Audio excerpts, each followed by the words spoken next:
reviewing 1997 sequel Jurassic Park, 1 minute time. I'm Brad. I'm Dave. And today we're here to discuss minute 83 of The Lost World and Super Bowl. Insert number here happened this last weekend, and the more important part is we got some trailers. Fallen Kingdom for us, but a couple other ones, Avengers and Solo as well, which I didn't mind. But Dave, we got a new look at the Indoraptor. Mm-hmm. That is correct. As named in the trailer, and some very scary Nightmare on Elm-ish shots here. Nightmare on Elm Street-ish. Yeah, it is. The claw reaching towards the little girl, kind of like every little kid's nightmare of the monster under the bed reaching the claws towards you as you hide under the covers. Yeah. Yeah, we sort of get the shot of it coming in, sort of shadows on the wall. It does the tap the claw on the ground like the raptor did in the first film. Just sort of alluding to it hunting for a prey. The toy itself we've seen has sort of in leaks has real long arms as well, so yeah, it does. It's sort of standing at the end of the bed here, reaching all the way the full length of the bed towards the girl. Seems a little bit off, but I kind of like it.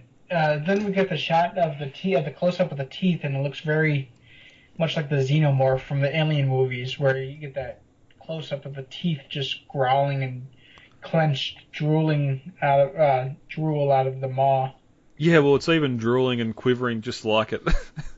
And you've got it is. And you sort of posted up the quote with that as well from Ash from the first Alien as well. Where that's how the Indominus Raptor is, though. I mean, that's what it is to me. It's this kind of creature based on instinct where it doesn't feel any remorse or pity or any delusions of morality. That's what the Raptor is to me. That's what I like about the Indoraptor. Yeah. Very, very sort of horror based. We knew Bayona was going to go for this sort of darker look as well. And just this raptor sort of stalking this little girl's bedroom, which from some of the establishing shots is a pretty horrific looking kid's bedroom as well. Like you got a lot of sort of black and white trees and vines on the walls. Yeah.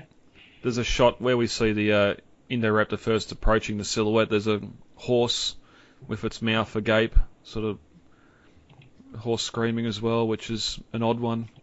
So yeah, there's sort of a couple of shots there in the bedroom. We get back to that at the end with Blue, but the shot here too with Bryce and Justice Smith coming out of the water on the beach, and a Chinook carrying away what looks like a baryonyx or something in that family. Yeah, I have to say it's probably the baryonyx only because we haven't really gotten news that anything else is really on the island right now. Yeah. We don't know if the Suchomimus, Yep. And there's another shot here too, which I absolutely love, the Brachiosaur in Main Street. Oh yeah, I love that shot so much. I love the Brachiosaurus in general, but this shot of it is great. Mm. And so much more texture on its body than what we've seen in the first movie as well. Oh, we have 25 years of additional CGI technology, so better. Yeah, yep. But no, I just love this ruined park look. Nice little callback looking up at its head with Bryce and that down below, sort of mirroring what we see in Jurassic Park as well. Yeah, we do. We get the shot of Owen and Claire looking up at the neck, and then that mirrors the shot of Grant and Ellie doing the same thing in the first movie. And there's a couple of callbacks like that. Like there's the toe clacking on the ground, like how the raptors in the kitchen do, which we later have learned is supposed to be like a communicative kind of gesture. Yeah, yep. Nonverbal communication. Yep. And then later on too with the Pteranodon picking someone up and carrying them away. So, another interesting shot here too, we got a little bit of an extended scene with the baryonyx in the tunnels. And I'm just wondering what Bryce and Justice Smith are doing there with, they can clearly see the animals coming down the tunnel. Whether they think it's Owen and Blue coming or what the go is there, because then we get a bit of a it's backlit by lava dropping into that tunnel. And you can definitely see it's not blue. It's not a raptor. It's a lot bigger. Oh yeah. Yet they just sit there and wait for it to come out. I know. And then of course we see the magma kind of ignite behind the baryonyx that we see enter, and then it starts pouring into that room. I'm like, why aren't you running? I'd be running if I started seeing lava pouring into the room I'm standing in. I mean, that's got to be hot. Yeah. Oh yeah, the heat coming off that. It's liquid rock. Yeah. But yeah, we get a couple of shots here too of the blue animatronic laying on the table that we've seen in the behind the scenes feature that come out first, which looks fantastic. Mm-hmm. And some more shots of the island blowing up with lava hitting those barrels on the east dock, sending them rocketing into the air. The Tyrannosaur waking up and Owen sort of dodging out of its way, which would be a scary moment. Having that thing wake up in its little container. Yeah. And then we got the auction scene too here with the I can't remember his name. I'll just call him the little Nazi from Captain America. With a big screen up behind him and the Indoraptor with several separate currencies, which would be the Great Britain pound, the euro, the Hong Kong dollar. I don't know what the IPV or whatever that is. Oh, that would be Japanese yen and Singapore dollar, which these all seem to be European or Asian buyers. Mm-hmm. And none in the really North America market, I guess. Yeah. Which makes me wonder if this is even in North America.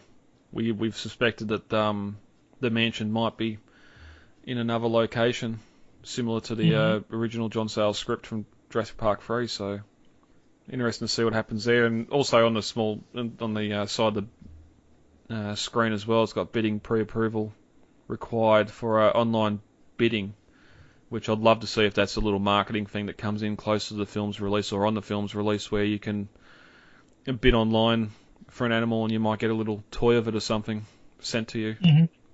Bit of marketing.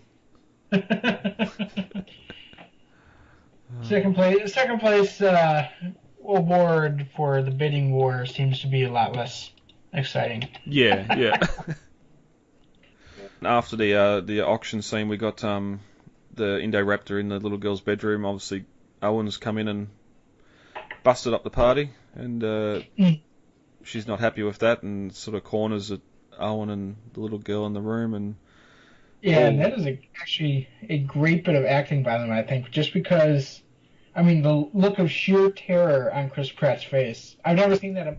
You don't get that emotion from him very often because he's always playing these cocky, kind of laid-back, suave characters like Peter Quill in Guardians of the Galaxy, stuff like that. Here, it's really interesting to just see, because you never see that on screen. So it'll be interesting to see the fan reaction to see Chris Pratt with terror in his eyes. Yeah. You know? Yeah, especially after it appears he's got so comfortable being with Blue. Here's something that's really, really frightening. But the two seem to have a bit of a fight, and a struggle ensues. The winner of that, I see there's some worried fans out there thinking that this may be the end of Blue. I don't know. Yeah, I doubt it, because I mean, Blue's like the dino friend character of these movies, so she's gonna stick around until at least the end of the third. Yeah, I think. Plus, she's all over the marketing as well. Yeah, she is. She's basically the marketing face for the dinosaurs. But honestly, I am rooting for the I-Rex a little bit. I mean, the I-Raptor a little bit, if only because I like her personality. Yeah. It's got this kind of bestial kind of quality about it that's just so basal and like the raptors from the first movies. You know, it kind of reminds me of the quote from Ash in the movie Alien, Ridley Scott's 1979 movie. Yep. I admire its purity, a survivor unclouded by conscience, remorse, or delusions of morality. And that's just what these raptors are, you know. they are these kind of just serial killer dinosaurs that they take pleasure in killing. They'll play with their food. They'll just terrorize you until you're wetting yourself in fear, and then that's when they come in for the kill. Yeah, it puts the fear back in the animal. There was one post I seen online of someone saying it's good to see an actual scary raptor again and not a pet that's got a name, like we see in Jurassic It World. is. So I mean, that's kind of what these movies have somewhat turned the raptors into. They're almost like a pet wolf in a way. It's not fully trained. It might snap at you, but it's not that same animal we knew from the first two movies. mm, It's been somewhat tamed. They've tempered the instinct of the beast. yeah. But then we get a nice nighttime shot with the Tyrannosaur roaring up at a helicopter as someone's being winched aboard or climbing a rope. Back aboard, obviously above the Mosasaur lagoon, you can see the tops of its fence there. Interesting enough, the red lights are still on. Yeah. So I suspect this is going to be some sort of opening scene where we see either a team or Masrani, someone going back to Jurassic World to assess the island or something, and being chased away by Rexy because her new territory is Main Street. Well, yeah, it is. Essentially, I mean, well, heck, the whole island is her territory now. Yeah. And it was for like years before Masrani opened Jurassic World, Yeah. But yeah, she's definitely defending her territory here against what she would perceive as an invader, probably. I mean, she probably views a helicopter like a large pteranodon, Yeah, well, it's a nice little callback too to the first movie, that script at the end where the Tyrannosaur was going to chase Grant and the kids to the helicopter and then scare it away, but it's a nice looking nighttime shot anyway. Yeah, it is. I guess it's probably going to be in the rain because it kind of looks rainy. Yeah. And I'm assuming this is what the helicopter was that we saw the footage come out of from Real News Hawaii. Yeah, there was lightning effects and that going off as well. Yeah. So I'm assuming this is going to be what that was. Yep. Yeah, because even looking at the past trailer too, there was too many instances of people coming and going to the island. Where if this is set in a different time, it sort of makes a bit more sense. But then we cut to the back to the mansion again, or appears to be the mansion, with a bit of a herbivore stampede through a corridor. No, I think there was a carnivore in there. It looked like there was a small Allosaurus. Yep. Again, I'm not gonna be too harsh on the CG here to it being a trailer. Hopefully, they put a little bit more colour into the animals as well before the film. But yeah, true. We get that scene from the first trailer again of the Indoraptor sort of roaring. I think that's Richard Levine's character. And a Pteranodon picking up someone and going for a fly. Another callback to Jurassic Park 3, which we're seeing a lot of. Yeah. Well, we're also seeing the Jurassic World movies in general kind of reusing the kind of old script ideas. Like, for example, the viral site that just updated with this trailer showing off a lot of the areas damaged or running but not inspected or something like that. Like, for example, it said the ferry landing is open for government and private use, which was very interesting. Well, yeah, I was going to leave the that viral stuff until after the trailer, but yeah, it's that sort of come out of it too. As soon as the trailer hit, that the dinosaur protection group sort of took off with what they were doing and appeared to hack the Jurassic World site as well. And as you were saying, a lot of those, like the Mosasaur feeding area, had the big destroyed in red letters across it. And the Mosasaur is now apparently missing, which is interesting. Yeah. Where'd our Mosey go? Yeah, because it says the underwater observatory's it's collapsed, and the Mosasaur's missing. Where I'm pretty sure that had seats in it, and not a tunnel leading out to the ocean. But I wonder if she's just out in the larger lagoon itself. That's what I'm kind of wondering too. But to go back to my point was that on the dinosaur protection group side, they had a listing of dinosaurs that are possibly that I think what most of fans are assuming is that the black listed dinosaurs are still alive, but the ones in red are extinct. And one of the extinct ones was Eocephalus or something. It's an ankylosaur. But it was originally in the Lost World script that Burke saw a bone bed of them. And he assumed that it was a mass grave, but then he saw that it was actually a predator chased him off a cliff. And that the dinosaurs are once again sadly extinct. Yeah, I'm not a big fan of them using extinct. I would have preferred assets, no longer assets of the company or something. It implies, well, they haven't been full-blooded dinosaurs at all in the franchise. They've always been clones of something, so it's not really. But then we have the argument in past films about bringing something extinct back to life.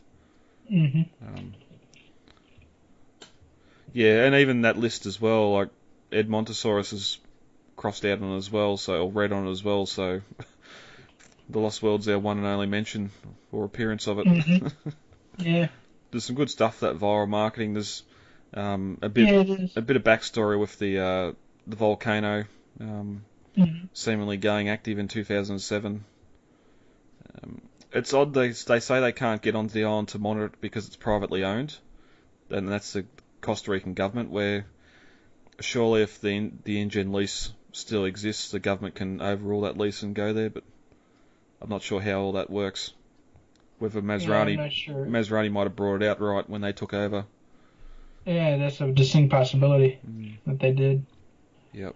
But at the end of the trailer, we got sort of Owen held up by one of the security guards that appears at the mansion, and he's taken out pretty quickly by the Indoraptor. Which happens real quick. So that's 90-second spot, $15 million worth to air it. Sort of opens the story up a bit more about it's not just rescuing dinosaurs on the island. There's a lot more going on as well. Just looking at still pictures here, I love that Main Street set. I just love that ruined look. Yeah, it does look great, doesn't it? Yeah. And I love the Brachiosaurus just coming right into the middle of it.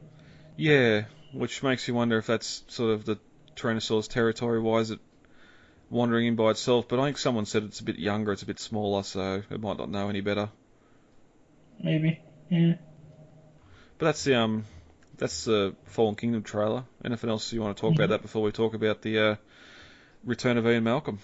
No, I think we covered the trailer pretty well. You can convince the Washington Post and the Skeptical Inquirer of whatever you want, but I was there, I know what happened, and so do you. The second trailer we got was a Jeep spot that Colin had hinted at on Twitter. Starts up with Malcolm in the back of the Jeep from Jurassic Park and sort of cuts mid-chase to him driving the new Jeep Rubicon, I think it is, and being pursued by a very good... It's the Wrangler that he's driving. It's the hardtop Wrangler. Oh, okay.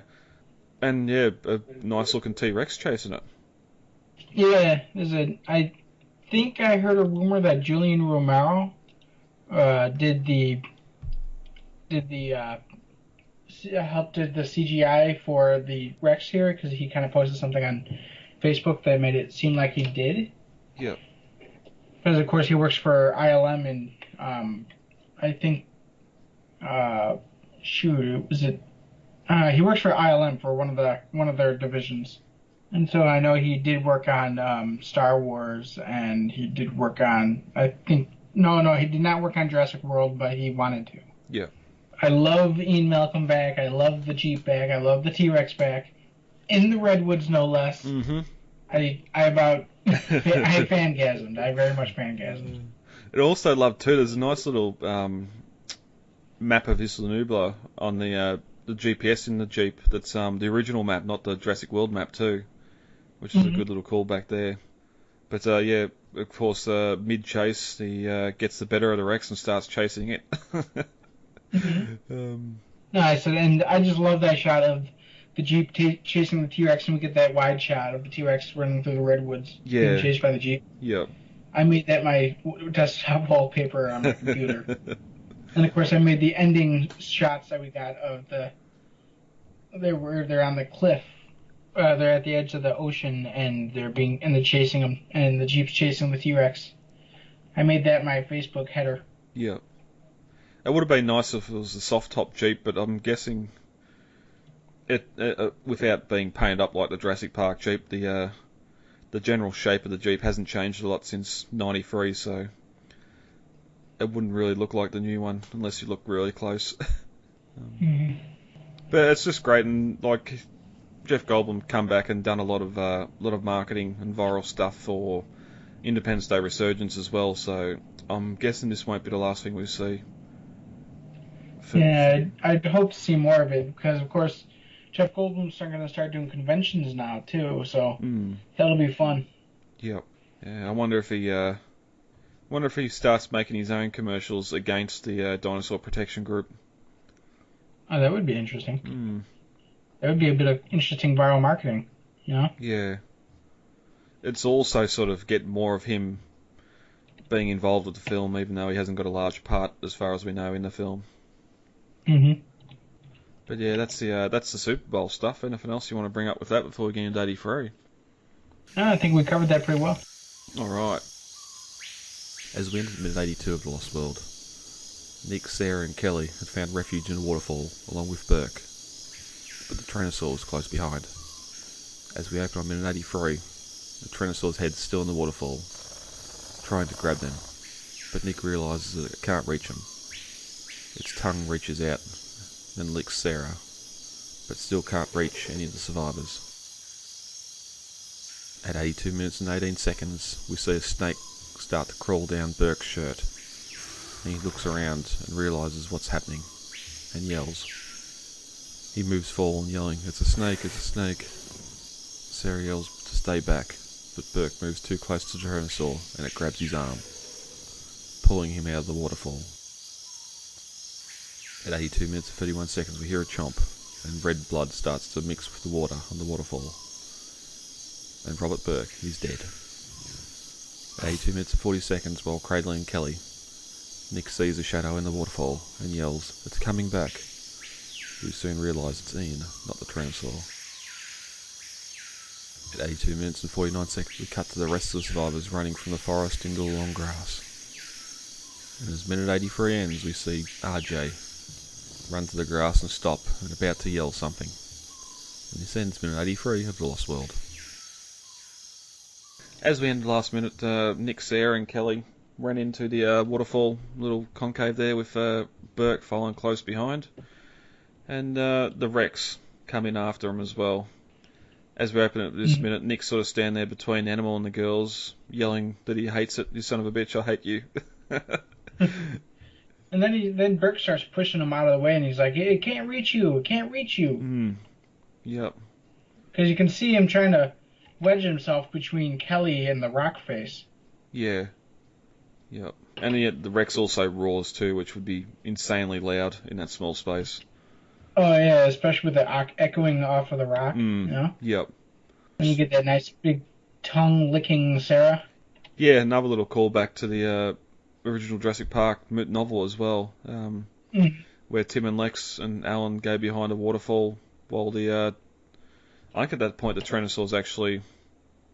Oh no, it's in the water. It's just chased them off the waterfall in the boat. But Yeah. Yeah, this waterfall's definitely a lot smaller and there's no park machinery behind it, but there we had the Rex sort of wrap its tongue around Tim and start pulling him out. But here, it can't quite get to Sarah. But it's still sort of, the tongue looks like that sort of, what was described in the novel, which was good.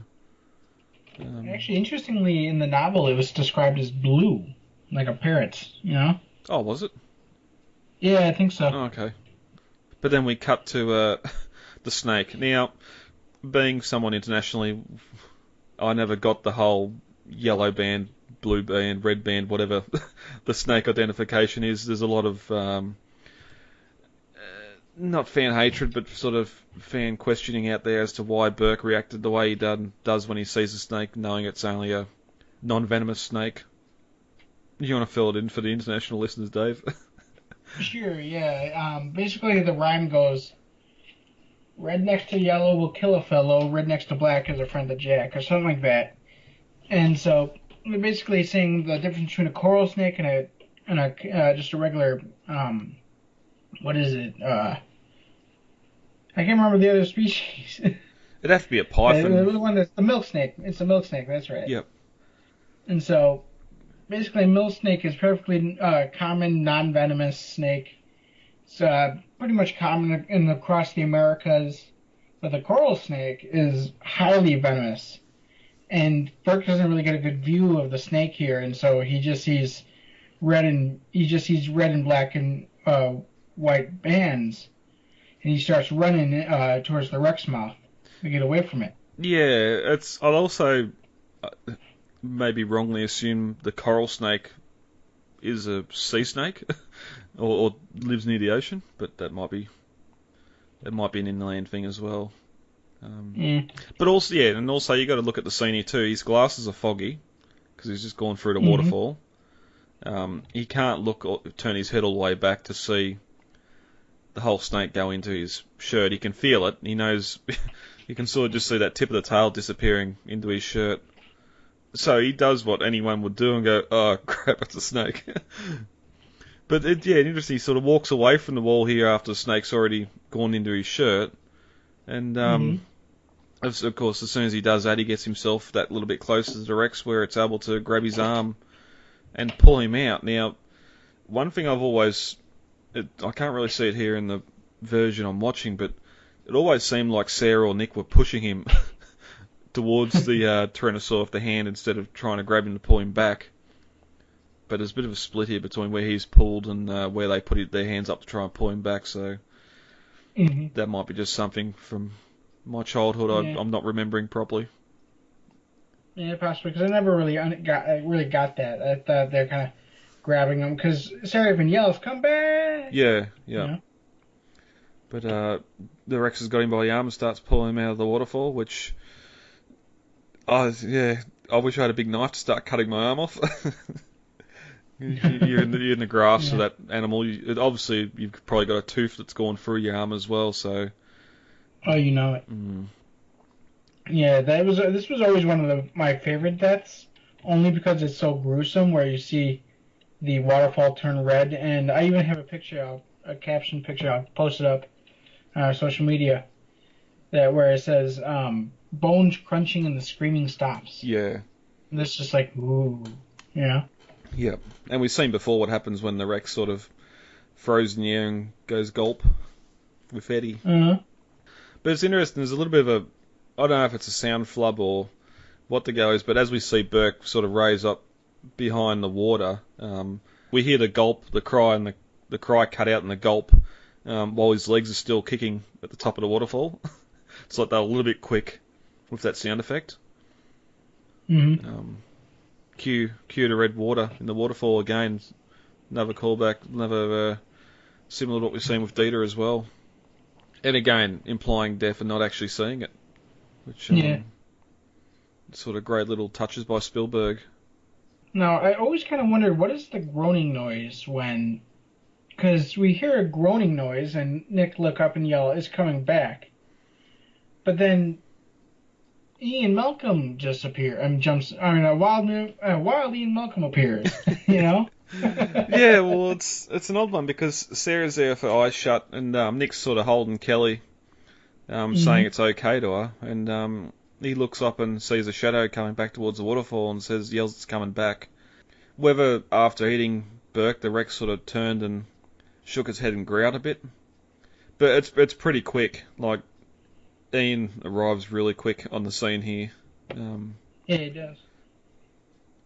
Which again might be just a timing issue, but Kelly's screaming as Ian runs through the waterfall. But I wouldn't. yeah, nobody knows Ian Malcolm coming out of the other side of the waterfall there. Everybody thought it was the T-Rex coming back. Yeah, and which begs the question: how did Ian Malcolm get past the T-Rex? Did he just not move? Yeah. Well, he would have had to run to catch up to it as well. Like they were running for a while up the ravine away from away from the camp when the two Tyrannosaurs come on the scene. Now, he probably would have caught up as the Rex had its head in the waterfall. Yeah, true. And he would have had no way to know that that was Kelly and that in there, so he probably waited until it left. But then you'd sort of, if he's going to just go running in there, you'd think, okay, well, if it's hunters in there, he's probably risking getting shot. But then there was no gunshots. They hadn't tried to shoot the Rex while its head was in there, so he probably knew it was safe. But Kelly jumps up on him, wraps her arms around him, and Nick Ian looks at Nick and says thank you to him for looking after and saving his daughter.